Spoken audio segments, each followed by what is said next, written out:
What's up, guys? Nate Liss of DynastyRankings.com here. You guys can find me on Twitter at @AnOutrageedJew. I don't do a ton of videos like this. I probably need to do more like this where you guys can see me not in the more rehearsed, scripted sections of my creativity and content creation, where I can really get down in sort of the minutia of the numbers and go through some things that stand out to me, and maybe you guys can find some valuable information with inside of it. And right now I've got Keep Trade Cut pulled up. By the way, I can't explain the ads that are going on here. There's been like 50 laser hair removal ads. I'm not in the market for laser hair removal, but yet it seems to be something that's popping up. Now there's some gastro stuff. Nonetheless, I've been skimming through Keep Trade Cut, which is a great website for those of you that have never used it before. It's a crowdsourced website, as they say here, over 10 million data points. This is where a lot of people go to, get information on dynasty fantasy football in particular, find values of players, find, rookie pick values, whatever you want. It takes place right here at keeptradecut.com. Great website. And as you can see, this has been refreshed. I'm going to hit refresh one more time at the risk of a bunch of new ads popping up. And so I just refreshed this page right here. And as you can see, here are the current dynasty rankings. We are sorted by just quarterback. And a lot of this seems like it makes sense. The one big thing that you're going to find in dynasty, and specifically on Keep Trade Cut, is that it moves as fast as the market moves. And what I mean by that is a few bad games and suddenly a guy falls numerous spots in the rankings. Now, you may not agree with it, and you may realize, hey, look, one bad game is going to happen to any given quarterback, any given wide receiver. Look at Devonta Smith last year. Devonta Smith in week 1 had 4 targets and no catches the year that A.J. Brown joined the team. His dynasty value, and we could point this out on Keep Trade Cut, absolutely cratered after one game. Now, just for fun, if I was to sort by wide receiver and go find Devonta Smith, he is currently the wide receiver 9 overall on Keep Trade Cut. And I can show you guys specifically where this took place because it cracks me up. If we go back, let's see, if we go back all time, I think it was right here was week 1. This was that nosedive that happened after one game, and everybody kind of sold on him. And if we go down and actually look at what his value was at that time, let's sort this one. Oh, man, we got pages flying everywhere. If we sort this one to all time, this really illustrates the dip, okay? I mean, the guy was in the wide receiver 17, August 21st, and then suddenly September 15th, wide receiver 34. And then look at the climb all the way back up, and currently he's the wide receiver 9 overall on this website. Nonetheless, this kind of illustrates the concern that can take place with this, sort of quick, sudden reaction to anything that happens in fantasy football. So let me go back to this, because I was looking at the quarterback rankings, and that's all I want to sort by here. So let me turn these off. I was looking at the quarterback rankings, and I don't think anybody's going to debate Patrick Mahomes at number 1. He deserves to be there. Allen Hurts, Burrow, Herbert, all those guys you can kind of cluster together. Lamar Jackson, Trevor Lawrence. There's a cluster of great players with MVP potential that can score 20-plus fantasy points per game very easily. Then we get into sort of the speculative group of quarterbacks. We get into the Justin Fields range. We get into the Anthony Richardson range. We don't know anything about him yet. We just assume that the legs are going to pay the bills. Bryce Young, nobody really liked Bryce Young entering the draft except for those of us purists that knew that he was a good quarterback and a good passer, but his height, his size has been thrown against him. So he's currently the QB 10, but climbing. C.J. Stroud, very similar. Then we get into the group that really stands out to me. Deshaun Watson at the QB 12. I think he's the one that's probably going to move the most. I think most people anticipate him bouncing back, despite the fact that Cleveland's oftentimes one of those places where a quarterback goes to watch his career fall apart. We hope that doesn't happen to Deshaun. I mean, I want him to be fantasy relevant again. But if I can really cut to it, where I see the real value here is Kyler Murray, definitely. He's all the way at QB 14. No real fault of his own other than being a video game player, which, look, I've played some video games before, but Dak Prescott is really the guy, to me, amongst this group that stands out the most aside from Kyler Murray. Look, he's next to Daniel Jones, who's had one reasonable year and really doesn't have the most elite weapons around him. He's next to Kenny Pickett, who Look, we don't even know if Kenny Pickett is the answer in, Pittsburgh. Obviously, people expect him to take a step forward. Then we've got Jared Goff. But really what stands out to me is that Dak Prescott is just 30 years old. Still relatively young. He's not in that Russell Wilson, Kirk Cousins, age 35 range. He's not necessarily down at that Deshaun Watson, age 27, 28 range, or that Kyler Murray, age 26 range. But Dak, if we go to his value on here, has just been losing value over time. Now, this one right here illustrates his positional rank over time. If we go to here, he was the QB 4 overall back in 2021. Obviously, quarterbacks have entered the league. But at this point now, he's all the way down to QB 15 and continues to fall. And look at this graph right here. This is his value chart. So this was peak value all time. And then this is the trend over time. This line isn't going back up. This line is only going down negatively. So it's really interesting. And for those of you that are like, well, isn't that normal? Isn't that what's supposed to happen? No, that's not what's supposed to happen. Let me show you Trevor Lawrence. Remember when Trevor Lawrence was the prince that was supposed to be promised? And then for some period of time, he wasn't the prince that was supposed to be promised. And then he was again. You can see it in the data. So let's take a look here.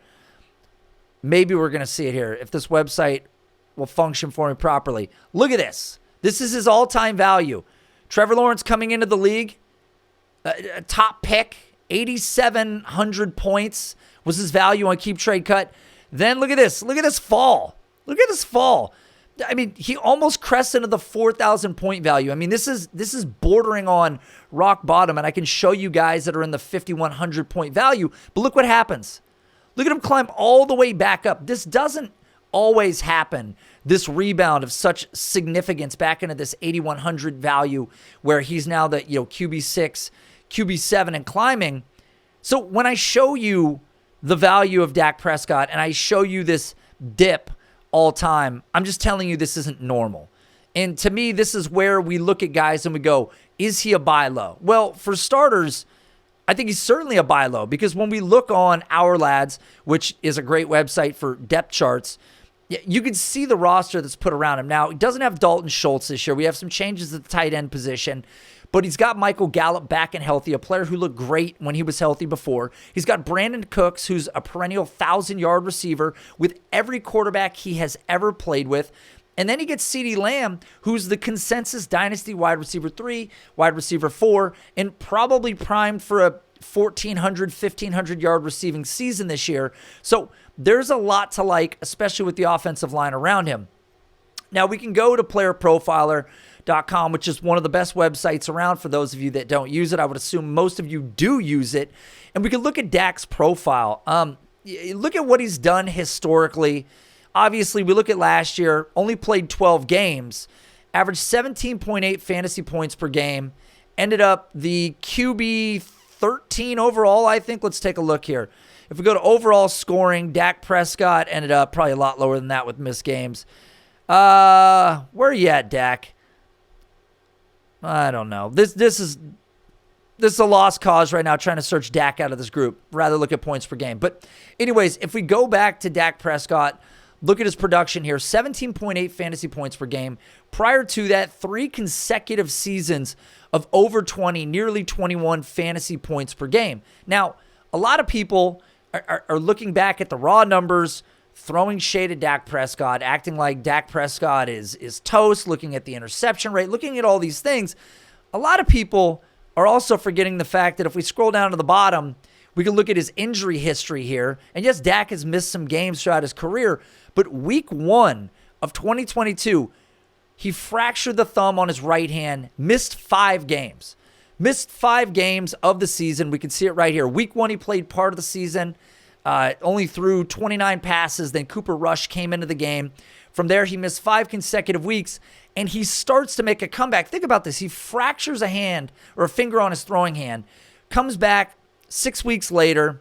Here he is, QB4, QB7, QB10, QB17, then 10, 15, 8, 1. I mean, you look at these numbers, and he was pretty good despite coming back from an injury. But people want to fade him to the point where on Keep Trade Cut, he's now valued next to, let's take a look. He's valued next to Daniel Jones. I mean, Daniel Jones is one of these quarterbacks that didn't get it together till suddenly. And I understand that he has upside, but I wouldn't say it's near the upside that we've seen with a guy like Dak Prescott. Dak Prescott, one of the best things about Dak Prescott that doesn't exist in Daniel Jones' profile, Daniel Jones doesn't push the ball downfield. Despite what your friends may tell you about Daniel Jones, it's not in his profile. It really wasn't in his profile in college. And I know everybody says, look, they got Jalen Hyatt. They got these speed players. They're trying to push it downfield. Wan'Dale Robinson's not a deep threat. It's not even in his college profile. So the deep ball generates a ton more offensive points for these quarterbacks. But nonetheless, what really stands out to me about Dak, prior to last year when he only averaged 32.8 pass attempts per game, Dak Prescott, 37 attempts, 44 attempts, 37 attempts. When you get a quarterback that is passing or attempting to pass at that rate, that's the level of volume that we want. And one thing that's really important to look at here was the interception rate or interceptions thrown. Prior to last year, he averaged about 1.7, 1.6 year over year. Last year, thumb injury, 3.8. And that's something that really got thrown back in Dak's face towards the end of the year. We can see it in his 2022 game log. 1 here, 2 here, 2, 1, 2, 2, 1, 2, 1, 2 down here. That's not normal for Dak Prescott. I can sort back to 2021. There's a few interceptions in here, but there's a multitude of games with high-end passing touchdowns. Maybe an interception, very few. But Dak Prescott year over year has been a solid quarterback. Look at his production last year, again, sorted by 2022 up here in the 12 games that he played. QBR still in the top 12 in terms of efficiency. EPA, top 12. Deep ball accuracy, still top 9. Remember, they're getting Brandon Cooks. It's still a burner. Red zone accuracy, number 1 at the position. Clean pocket accuracy, number 8 at the position. But yes, when he was under pressure last year, he looked a lot worse than he has years in the past. So he was the QB 25 last year when under pressure, despite the fact that he had a top 5 protection rate up here. Let me scroll down a little more so I'm not blocking it. If we go back, though, to 2021, we can see that Dak Prescott here went under pressure, the QB 10. So what a difference 1 year can make. And again, going back a year, his rates against coverage types, top 13 in both. Completion percentage against the coverage types, top 10. Accuracy rating inside the top 13 versus man and zone, both solid numbers. And again, Dak is still also giving you a little bit of a rushing floor, which is something that we covet. But here he is, again, at that 19.7 fantasy points per game.